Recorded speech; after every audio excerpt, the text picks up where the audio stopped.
La triple crise du changement climatique, de la pollution de l'environnement et de la perte de biodiversité est considérée par l'Organisation mondiale de la santé comme la plus grande menace pour la santé et le bien-être des générations actuelles et futures.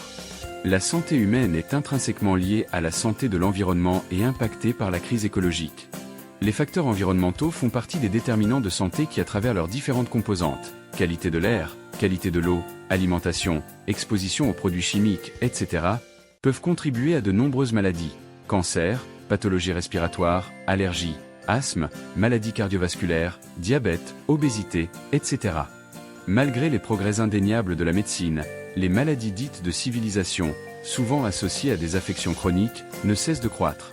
Si ces maladies peuvent présenter une composante génétique, elles ont en commun d'avoir également une composante environnementale, laquelle peut d'ailleurs moduler l'expression des facteurs génétiques.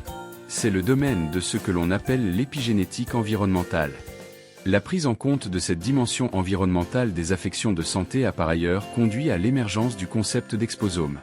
Celui-ci est défini comme l'ensemble cumulé et synergique des expositions aux facteurs environnementaux auxquels l'organisme humain est soumis tout au long de la vie, depuis la conception, y compris durant la période de développement in utero, jusqu'à la fin de vie.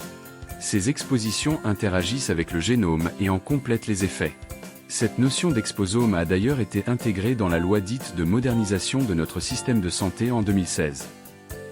Des consultations relatives aux pathologies environnementales se sont en outre développées ces dernières années. Dans la mesure où les facteurs environnementaux représentent 25% des déterminants de la santé humaine, les mesures prises pour améliorer les conditions environnementales permettent de réduire notablement les risques pour la santé. La prévention apparaît ici être le levier majeur. Tel que le rappelle le professeur Jean-François Delfraissy, président du Comité consultatif national d'éthique, la médecine curative ne contribue en effet qu'à environ 20% à l'état de bonne santé d'une population. Ces considérations invitent à repenser dans une perspective plus globale la notion de santé comme santé environnementale et santé planétaire. C'est dans ce sillage que s'inscrit le 4e plan national santé-environnement lancé en 2021 intitulé « Un environnement, une santé ». Ce dernier souligne la volonté d'engagement dans une approche intégrée et unifiée de la santé publique, de la santé animale et de la santé des écosystèmes autour du concept One Health. Cette notion d'une seule santé implique la reconnaissance des liens d'interdépendance entre tous les êtres vivants et la construction d'une vision systémique de ces interactions aptes à irriguer l'action régionale et territoriale. Le concept One Health nous invite à comprendre que la santé humaine dépend étroitement de l'environnement naturel, qui lui fournit un ensemble de services essentiels appelés services écosystémiques. Ceux-ci se répartissent en 4 catégories. Les services de soutien constituent la base du système, en assurant des fonctions fondamentales telles que la formation des sols, les cycles de l'eau et des nutriments, la photosynthèse et la production de la biomasse. Ils rendent possibles les autres services écosystémiques, les services d'approvisionnement, qui fournissent des ressources indispensables comme l'eau, l'alimentation, l'énergie ou certains médicaments naturels. Les services de régulation, qui contribuent à l'équilibre des milieux et à la protection de la santé en régulant le climat, la qualité de l'air et de l'eau, les crues, les nuisibles ou encore certains risques sanitaires. Et enfin les services culturels, lesquels regroupent les bénéfices immatériels apportés par la nature, notamment pour le bien-être, la santé mentale et les relations sociales. Ces caractéristiques font de l'environnement naturel un système de soutien vital à la santé et au bien-être de l'être humain, tant sur les plans biologiques, social que psychiques. Les urgences climatiques, énergétiques et écologiques constituent donc aujourd'hui l'une des principales menaces pour la santé humaine.